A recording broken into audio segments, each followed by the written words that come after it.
Biodegradable and non biodegradable materials. सबसे पहले हम पढ़ेंगे biodegradable materials. The materials which are naturally decomposed into simpler substance by natural process and mixed in the soil for reuse by plants and animals। वो material जो naturally decompose हो जाए, decompose का मतलब ब्रेक डाउन हो जाए simpler substance में, और उसके बाद जब वो ब्रेक डाउन होते हैं उसके बाद वो सॉइल में मिक्स हो जाते हैं, मिट्टी में मिक्स हो जाते हैं, और प्लांट्स और एनिमल्स उन्हें डिफरेंट तरीके से रीयूज कर सकते हैं।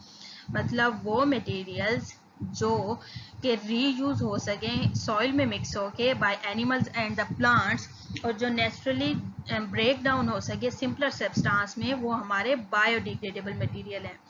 जो बायोडिग्रेडेबल मटेरियल है वो बेसिकली इको फ्रेंडली मटेरियल्स हैं। इको फ्रेंडली मटेरियल्स कौन से होते हैं?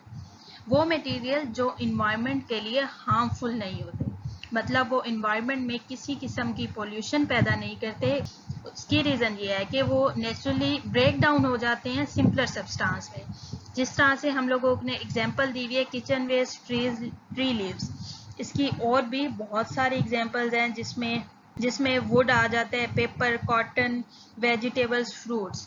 अब वो जिस तरह से एग्जांपल्स हैं ये किस तरह से ब्रेक डाउन हो रही हैं। अब ट्री लीव्स हैं, आप देखें अगर दरख्तों से जब पत्ता गिरता है ना, तो वो ज़मीन पे जब गिरता है तो वो कुछ टाइम बाद मिक्सअप हो जाता है सॉइल में, ठीक है।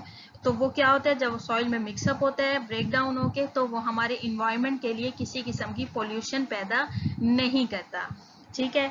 और उसका एक फ़ायदा ये भी होता है सॉइल को, जब वो मिक्सअप होता है तो हमारी सॉइल ज़्यादा से ज़्यादा फर्टाइल हो जाती है। और उसके अलावा जो हम जिस तरह से फ्रूट्स हैं, अगर आप कभी अपने फ्रूट का छिलका जब फेंकेंगे ना, तो आप देखेंगे कुछ टाइम बाद वो डीकम्पोज हो जाता है। जब वो डीकम्पोज होता है तो सॉइल में मिक्स हो जाता है, सॉइल को न्यूट्रिएंट्स मिलते हैं उसकी वजह से। और मज़ीद उसका भी हमें एडवांटेज यही होता है कि जो सॉइल है वो फर्टाइल हो जाती है। हमारे जो बेसिकली ये वाले बायोडिग्रेडेबल मटेरियल्स हैं वो डिसॉल्व होते हैं और उसके बाद सॉइल का पार्ट बन जाते हैं। नेक्स्ट हमारा है नॉन बायोडिग्रेडेबल।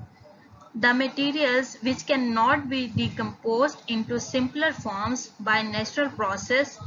वो मटेरियल्स जो जिस तरह से अभी हमने बायोडिग्रेडेबल का पढ़ा था कि जो ब्रेक डाउन हो जाते हैं नेचुरल प्रोसेस से सिंपलर सब्सटेंस पे, और उसके बाद सॉइल के लिए भी वो बेनिफिशियल होते हैं क्योंकि वो सॉइल को फर्टाइल बना रहे हैं और वो इन्वायरमेंट के लिए कोई हार्मफुल नहीं होते। नॉन बायोडिग्रेडेबल मटेरियल्स वो होते हैं जिन्हें हम सिंपलर सब्सटेंस में डिकम्पोज नहीं होते, ब्रेक डाउन नहीं होते नेचुरल प्रोसेस से, और ये इको फ्रेंडली भी नहीं होते। जिस तरह से हमने बायोडिग्रेडेबल का पढ़ा था कि वो इको फ्रेंडली होते हैं कि वो इन्वायरमेंट के लिए हार्मफुल नहीं होते।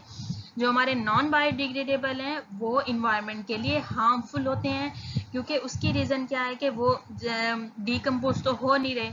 जब वो डीकम्पोज नहीं हो रहे तो वो इन्वायरमेंट के लिए बहुत सारी पोल्यूशन कॉज कर सकते हैं, तो इसलिए हम उसे कहते हैं कि ये हमारे इको फ्रेंडली मटेरियल्स नहीं हैं। अब इसमें एग्जांपल्स आप देख लें, ग्लास, सेरेमिक, प्लास्टिक बैग्स। अब आप देखें अगर आपके घर में प्लास्टिक बैग्स यूज़ होते हैं तो आप एक दफ़ा यूज़ करेंगे, 2 दफ़ा करेंगे, फिर आप उसे फेंक देंगे।